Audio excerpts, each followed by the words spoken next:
ನಮಸ್ಕಾರ ಸ್ನೇಹಿತರೆ. ಮೇಷರಾಶಿಯವರಿಗೆ ಮಾತ್ರ 2025-26ರಲ್ಲಿ ಕಾದಿದೆ 2 ಗಂಡಾಂತರಗಳು. ಬಹಳ ಎಚ್ಚರಿಕೆಯಿಂದ ಇರಬೇಕು.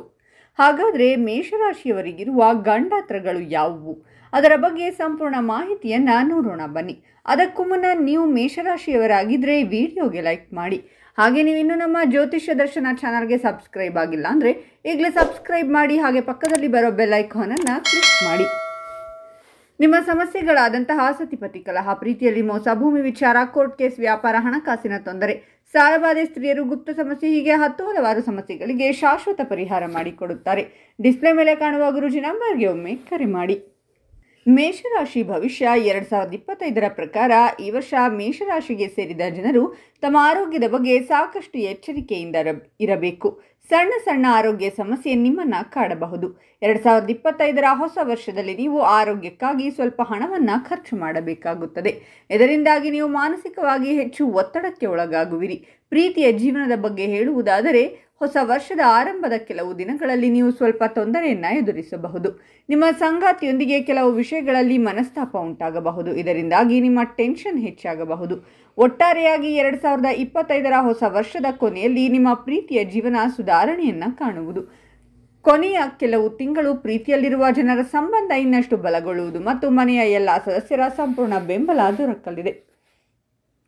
ಆರ್ಥಿಕ ಸ್ಥಿತಿ ಉತ್ತಮವಾಗಿರಲಿದೆ. ಆರ್ಥಿಕ ವಿಷಯವಾಗಿ ವರ್ಷದ ಆರಂಭ ಈ ಜನರಿಗೆ ಶುಭವಾಗಿರುವುದು. ಈ ರಾಶಿಗೆ ಸೇರಿದ ಜನರು ಜನವರಿಯ ತಿಂಗಳಲ್ಲಿ ಉತ್ತಮವಾದ ಫಲಗಳನ್ನು ಪಡೆಯುವರು. ನೀವು ನಿಮ್ಮ ಆರ್ಥಿಕ ಸ್ಥಿತಿಗೆ ಸಂಬಂಧಿಸಿದಂತೆ ಕೆಲವು ಉತ್ತಮ ಬದಲಾವಣೆಗಳನ್ನು ನೋಡಬಹುದಾಗಿದೆ. ಇದರಿಂದಾಗಿ ನೀವು ಆರ್ಥಿಕವಾಗಿ ಸಾಕಷ್ಟು ಲಾಭವನ್ನು ಈ ಸಮಯದಲ್ಲಿ ಪಡೆಯಬಹುದು. ಈ ಅವಧಿಯಲ್ಲಿ ಮೇಷರಾಶಿಗೆ ಸೇರಿದ ಜನರು ವಿದೇಶದಿಂದ ಹಣವನ್ನು ಪಡೆಯಬಹುದಾಗಿದೆ.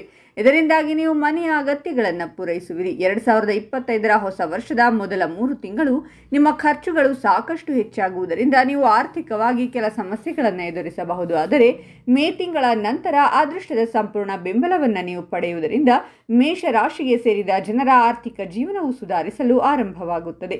ಈ ವರ್ಷದಲ್ಲಿ ನಿಮಗೆ ಆರ್ಥಿಕವಾಗಿ ಸಾಕಷ್ಟು ಉತ್ತಮ ಫಲಗಳು ಲಭಿಸುವುದು.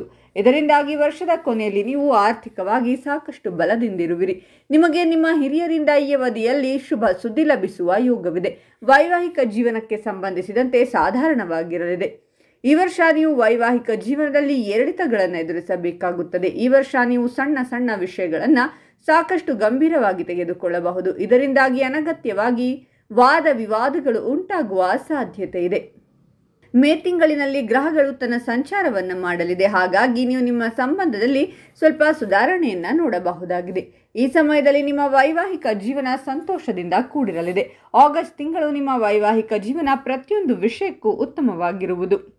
ನೀವು ನಿಮ್ಮ ಸಂಗಾತಿ ಪರಸ್ಪರ ಹೆಚ್ಚು ಆಕರ್ಷಣೆಯನ್ನು ಹೊಂದುವಿರಿ. ಈ ವರ್ಷ ನೀವು ನಿಮ್ಮ ಸಂಗಾತಿಯೊಂದಿಗೆ ಹೊರಗೆ ಸುತ್ತಾಡಲು ತೆರಳಬಹುದಾಗಿದೆ. ನೀವು ನಿಮ್ಮ ಸಂಬಂಧದಲ್ಲಿ ದೃಢತೆಯನ್ನು ತರಲು ಪ್ರಯತ್ನಿಸಬೇಕು. ಹಳೆಯ ನೆನಪುಗಳೆಲ್ಲ ತಾಜಾ ಆಗುವುದು. ಸೆಪ್ಟೆಂಬರ್ ತಿಂಗಳ ನಂತರ ನಿಮ್ಮ ಸಂಗಾತಿಯ ಬೆಂಬಲದೊಂದಿಗೆ ನೀವು ಎಲ್ಲ ರೀತಿಯ ಸಮಸ್ಯೆಗಳಿಗೆ ಪರಿಹಾರವನ್ನು ಕಂಡುಕೊಳ್ಳುವಿರಿ.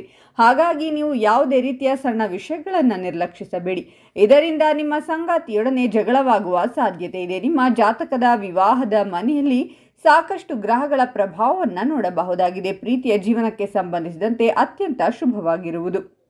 ಈ ಅವಧಿಯಲ್ಲಿ ನೀವು ಶಾಂತ ರೀತಿಯಲ್ಲಿರುವ ಮೂಲಕ ನಿಮ್ಮ ಸಂಗಾತಿಯ ಮಾತುಗಳನ್ನು ಆಲಿಸುವುದು ಮತ್ತು ಅರ್ಥ ಮಾಡಿಕೊಳ್ಳುವುದು ಉತ್ತಮ. 2025ರ ಹೊಸ ವರ್ಷದ ಕೊನೆಯ ತಿಂಗಳು ಅಂದರೆ ಡಿಸೆಂಬರ್ನಲ್ಲಿ ನೀವು ನಿಮ್ಮ ಪ್ರೀತಿಯ ಜೀವನದಲ್ಲಿ ಹೊಸ ಉತ್ಸಾಹವನ್ನು ಕಾಣುವಿರಿ. ಈ ರಾಶಿಯ ಜನರು ವೈಯಕ್ತಿಕ ಜೀವನಕ್ಕೆ ಸಂಬಂಧಿಸಿದಂತೆ ಮಿಶ್ರ ಫಲವನ್ನು ಪಡೆಯುವರು. ಈ ವರ್ಷ ಆರಂಭವು ನಿಮ್ಮ ವೃತ್ತಿ ಜೀವನದಲ್ಲಿ ಸಾಕಷ್ಟು ಏರಿಳಿತಗಳನ್ನು ತರಬಹುದಾಗಿದೆ. ಕೆಲವು ಪರಿಸ್ಥಿತಿಯಲ್ಲಿ ನೀವು ವೃತ್ತಿ ಜೀವನಕ್ಕೆ ಸಂಬಂಧಿಸಿದಂತೆ ಸಾಕಷ್ಟು ಕಠಿಣ ಪರಿಶ್ರಮದ ನಂತರವೂ ಉತ್ತಮ ಫಲಗಳನ್ನು ಪಡೆಯದೇ ಇರಬಹುದು. ನಿಮ್ಮ ಕಠಿಣ ಪರಿಶ್ರಮದಿಂದಾಗಿ ನೀವು ಮಾನಸಿಕವಾಗಿ ಹೆಚ್ಚು ಒತ್ತಡಕ್ಕೆ ಒಳಗಾಗುವ ಸಾಧ್ಯತೆ ಇದೆ. ಈ ಅವಧಿಯಲ್ಲಿ ಮೇಷರಾಶಿಗೆ ಸೇರಿದ ಜನರು ತಮ್ಮ ಜೀವನದಲ್ಲಿ ಆಲಸ್ಯವನ್ನು ಹೊಂದುವ ಸಾಧ್ಯತೆ ಇದೆ. ಹಾಗಾಗಿ ನಿಮ್ಮ ಸಹೋದ್ಯೋಗಿಗಳು ಮತ್ತು ಹಿರಿಯ ಅಧಿಕಾರಿಗಳು ನಿಮ್ಮ ಮೇಲೆ ಕೋಪಗೊಳ್ಳುವ ಸಂಭವವಿದೆ. ನಿಮ್ಮ ಯಾವುದೇ ಸಣ್ಣ ಕೆಲಸದಲ್ಲಿ ನೀವು ಅತ್ಯಂತ ಹೆಚ್ಚಿನ ಅಡೆತಡೆಗಳನ್ನು ಎದುರಿಸಬೇಕಾಗುತ್ತದೆ. ಸೆಪ್ಟೆಂಬರ್ ತಿಂಗಳ ನಂತರ ನಿಮ್ಮ ಪರಿಸ್ಥಿತಿ ಸುಧಾರಣೆಯನ್ನು ಹೊಂದಲಿದೆ. ಈ ಅವಧಿಯಲ್ಲಿ ನೀವು ಯಶಸ್ಸು ಗಳಿಸಲು ಉತ್ತಮವಾದ ಅವಕಾಶಗಳನ್ನು ಪಡೆಯುವಿರಿ. ಇದರೊಂದಿಗೆ ನಿಮ್ಮ ಕೆಲಸದಿಂದಾಗಿ ಸಮಾಜದಲ್ಲಿ ನಿಮ್ಮ ಗೌರವ ಮತ್ತು ಖ್ಯಾತಿಯಲ್ಲಿ ಸಾಕಷ್ಟು ಹೆಚ್ಚಳವನ್ನು ನೋಡಬಹುದಾಗಿದೆ. ಹೊಸ ವರ್ಷದ ಏಪ್ರಿಲ್ನಲ್ಲಿ ಶಿಕ್ಷಣಕ್ಕೆ ಸಂಬಂಧಿಸಿದಂತೆ ನಿಮ್ಮ ಪರಿಸ್ಥಿತಿ ಸುಧಾರಿಸಲಿದೆ. ಈ ಅವಧಿಯಲ್ಲಿ ಉನ್ನತ ಶಿಕ್ಷಣಕ್ಕಾಗಿ ಪ್ರಯತ್ನ ಪಡುತ್ತಿರುವವರಿಗೆ ಶುಭ ಫಲಗಳ ಪ್ರಾಪ್ತಿಯಾಗುವ ಸಂಭವವಿದೆ. ಹೊಸ ವರ್ಷದ ಸಮಯದಲ್ಲಿ ನೀವು ಶಿಕ್ಷಣಕ್ಕೆ ಸಂಬಂಧಿಸಿದಂತೆ ಶುಭ ಸುದ್ದಿಯನ್ನು ಪಡೆಯುವ ಯೋಗವಿದೆ. ಈ ಅವಧಿಯಲ್ಲಿ ನೀವು ಉತ್ತಮ ಶೈಕ್ಷಣಿಕ ಸಂಸ್ಥೆಗೆ ಪ್ರವೇಶವನ್ನು ಪಡೆಯಬೇಕೆಂದಿದ್ದರೆ ಅಥವಾ ಯಾವುದಾದರೂ ಸ್ಪರ್ಧಾತ್ಮಕ ಪರೀಕ್ಷೆಗಳಿಗೆ ತಯಾರಿ ನಡೆಸುತ್ತಿದ್ದರೆ ನಿಮಗೆ ಯಶಸ್ಸು ದೊರಕುವ ಸಂಭವ ಹೆಚ್ಚಾಗಿದೆ. ಮೇಷರಾಶಿಗೆ ಸೇರಿದ ಜನರು ವಿದೇಶದಲ್ಲಿ ಓದಬೇಕೆಂದು ಪ್ರಯತ್ನವನ್ನು ಪಡುತ್ತಿದ್ದರೆ ಈ ಹೊಸ ವರ್ಷದ ಏಪ್ರಿಲ್ ತಿಂಗಳಿನ ನಂತರ ನಿಮಗೆ ಯಶಸ್ಸು ದೊರಕುವ ಸಂಭವ ಹೆಚ್ಚಾಗಿದೆ. ಏಪ್ರಿಲ್ನಿಂದ ಸೆಪ್ಟೆಂಬರ್ ತಿಂಗಳವರೆಗಿನ ಅವಧಿಯಲ್ಲಿ ಮೇಷರಾಶಿಯ ವಿದ್ಯಾರ್ಥಿಗಳಿಗೆ ಸರ್ಕಾರಿ ಉದ್ಯೋಗಕ್ಕೆ ಸಂಬಂಧಿಸಿದಂತೆ ಉತ್ತಮ ಅವಕಾಶಗಳು ದೊರಕುವ ಸಂಭವವಿದೆ. ಈ ಅವಧಿಯಲ್ಲಿ ನೀವು ಶಿಕ್ಷಣಕ್ಕೆ ಸಂಬಂಧಿಸಿದಂತೆ ಯಶಸ್ಸನ್ನು ಪಡೆಯುವ ಸಂಭವವಿದೆ. ಸಣ್ಣ ಪುಟ್ಟ ದೈಹಿಕ ಸಮಸ್ಯೆಗಳಿಂದಾಗಿ ನೀವು ಜೀರ್ಣಕ್ರಿಯೆಗೆ ಸಂಬಂಧಿಸಿದಂತೆ ಕೆಲವು ಸಮಸ್ಯೆಗಳನ್ನು ಎದುರಿಸಬೇಕಾಗಬಹುದು. ಇದರೊಂದಿಗೆ ಮೇ ತಿಂಗಳ ಮಧ್ಯದಿಂದ ಆಗಸ್ಟ್ ವರೆಗಿನ ಅವಧಿಯಲ್ಲಿ ನೀವು ಹೊಟ್ಟೆಗೆ ಸಂಬಂಧಿಸಿದ ಸಮಸ್ಯೆಗಳನ್ನು ಎದುರಿಸುವಿರಿ. ಈ ಅವಧಿಯಲ್ಲಿ ನೀವು ಯಾವುದೇ ರೀತಿಯ ಹೊಟ್ಟೆಗೆ ಸಂಬಂಧಿಸಿದ ಸಮಸ್ಯೆಗಳನ್ನು ನಿರ್ಲಕ್ಷಿಸಬೇಡಿ. ನೀವು ವೈದ್ಯರ ಸಲಹೆಯನ್ನು ಪಡೆಯುವುದು ಉತ್ತಮ. ಈ ಸಮಯದಲ್ಲಿ ನಿಮ್ಮ ಆಹಾರದ ಬಗ್ಗೆ ಕಾಳಜಿಯನ್ನು ವಹಿಸಿ. ಸಾಕಷ್ಟು ಪೌಷ್ಟಿಕವಾದ ಆಹಾರವನ್ನು ತಿನ್ನಲು ಪ್ರಯತ್ನಿಸಿ ಮತ್ತು ನಿಮ್ಮ ಆರೋಗ್ಯವನ್ನು ಉತ್ತಮವಾಗಿರಿಸಿಕೊಳ್ಳಿ. ಈ ಹೊಸ ವರ್ಷವು ನಿಮ್ಮ ತಂದೆಯ ಆರೋಗ್ಯದ ದೃಷ್ಟಿಯಿಂದ ಉತ್ತಮವಾಗಿರಲಿದೆ. ಈ ಅವಧಿಯಲ್ಲಿ ನಿಮ್ಮ ತಂದೆಯ ಆರೋಗ್ಯ ಸುಧಾರಿಸುವುದು. ಹೊಸ ವರ್ಷದಲ್ಲಿ ನೀವು ನಿಮ್ಮ ಆರೋಗ್ಯದಲ್ಲಿ ಮೊದಲಿಗಿಂತ ಸಾಕಷ್ಟು ಸುಧಾರಣೆಯನ್ನು ಗಳಿಸುವಿರಿ. ಇನ್ನು ಇವರಿಗೆ ಜಲ ಮತ್ತು ಹೆಣ್ಣಿನಿಂದ ಗಂಡಾಂತರಗಳು ಕಾದಿದೆ. ಮೇಷರಾಶಿಯವರಿಗೆ ವ್ಯಯಕ್ಕೆ ಶನಿ ಬಂದಾಗ ನೀರಿನಿಂದ ಹುಷಾರು. ಜಲಗಂಡಾಂತರ ಅಂದರೆ ಜಲದಲ್ಲಿ ತೊಂದರೆಗಳು. ಮನೆಯ ಹತ್ತಿರ ಸ್ಟೆಪ್ಸ್ ಹತ್ರ ನೀರಿರುತ್ತೆ, ನೋಡಲ್ಲ ಕಾಲು ಜಾರಬಹುದು. ಬಾತ್ರೂಮ್ ಹತ್ರ ನೀರಿರುತ್ತೆ, ಜಾರುತ್ತೆ. ಇದೆಲ್ಲದಕ್ಕೂ ಜಾಗೃತೆಯಿಂದಿರಿ. ನೀವು ಫೋಟೋ ತೆಗೆಯಲು ಸಮುದ್ರದ, ನದಿ ಅಥವಾ ಎಲ್ಲೋ ನೀರಿರುವ ಕಡೆ ಹೋಗಬಹುದು. ಅಲ್ಲಿ ಬಹಳ ಹುಷಾರಾಗಿರಿ. ಮತ್ತು ಹೆಣ್ಣು ಮಕ್ಕಳಿಂದ ಬಹಳಷ್ಟು ತೊಂದರೆಗಳು ಕಾದಿದೆ.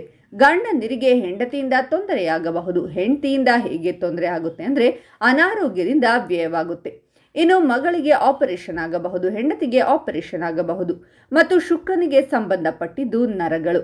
ಸಡನ್ ಆಗಿ ನರ ಗಂಟು ಹಾಕಿಕೊಳ್ಳಬಹುದು, ಹುಳುಕಬಹುದು. ವ್ಯಯವಾಗಲು ಏನೇನು ಬೇಕೋ ಅದೆಲ್ಲ ಶನಿ ಮಾಡ್ತಾನೆ. ಕಪ್ಪು, ನೀಲಿ, ಕೆಂಪು ಬಟ್ಟೆಗಳನ್ನು ಧರಿಸಬೇಡಿ. ಮೇಷರಾಶಿಯವರು ನರಸಿಂಹಸ್ವಾಮಿಯ ಅನುಗ್ರಹವನ್ನು ಪಡೆಯಬೇಕು. ನರಸಿಂಹಸ್ವಾಮಿಯನ್ನ ಹೆಚ್ಚು ಆರಾಧಿಸಬೇಕು. ಈ ಬಗ್ಗೆ ನಿಮ್ಮ ಅನಿಸಿಕೆಗಳನ್ನು ತಪ್ಪದೆ ಕಾಮೆಂಟ್ನಲ್ಲಿ ತಿಳಿಸಿ.